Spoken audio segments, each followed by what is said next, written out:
Hey guys, it's Kristy back for another video blog, and I just spent like 4 hours scouring YouTube, watching video blogs, watching mommy blogs, watching Andrew Neem, who has an incredible poker video blog. If you haven't seen it, you should definitely check him out. And I just really need to up my video blog game. It looks like a lot of fun. So I'm challenging myself that the next video blog will be with some cool music and story and more like shots along the way, just because it looks like fun and I want to challenge myself. So the last time I talked to you, I was a little bit embarrassed by the financial situation I put my business in, which was that I was spending so much money and I had not been playing poker. So I said to refocus and grind. So I set a goal for myself, which was to make $20,000 in the next 2 months. And I'm happy to report that since that day, I'm about 8,000 on the way there. And I wanted to share with you something I learned because I'm taking this business course that I talked about in the last video blog. And one of the assigned readings is called The Last Word on Power.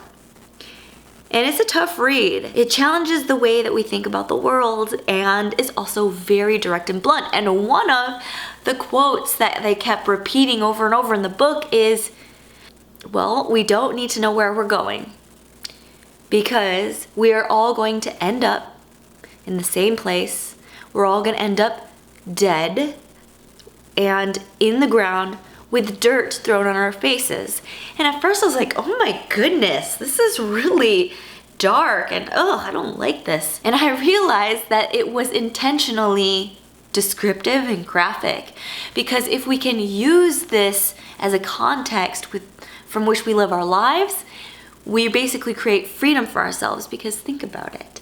The next time an opportunity comes up, like asking someone on a date or someone asks you to speak in front of a large audience and all this fear comes up, well, just remember, you're gonna be dead anyway with dirt thrown on your face. So you might as well go for it.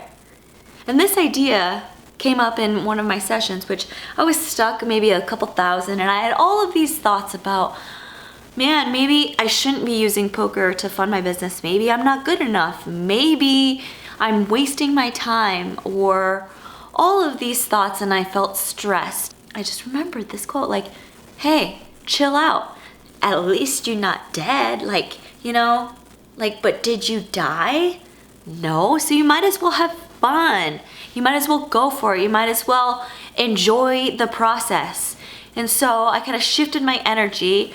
I made a couple hands, plus made a couple bluffs, and I turned it around and ended up like up 5K for that session.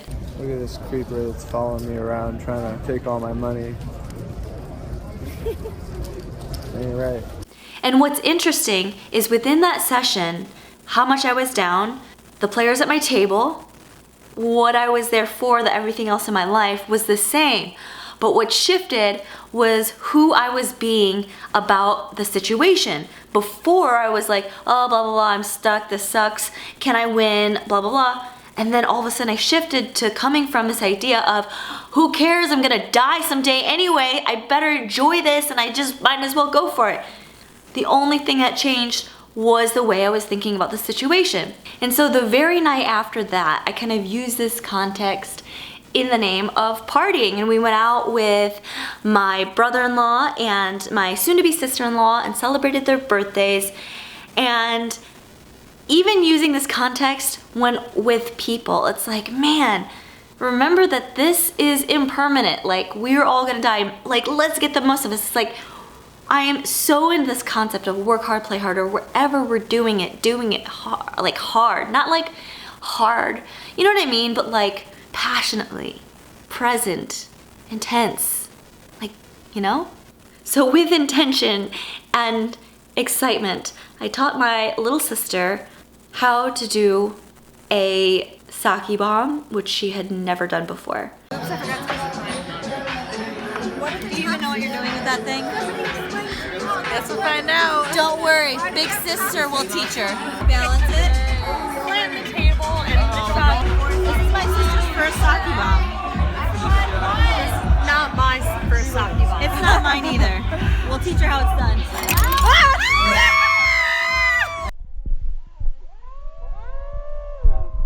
Here we go. Saki rock. Saki So the next morning we were a little bit hungover and we went to Nacho Daddy on the Strip.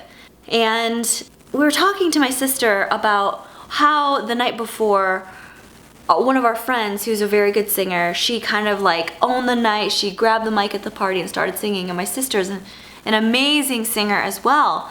But we were talking about how she doesn't really have that like just F it, like I'm gonna perform and I'm the best, or the outrageousness.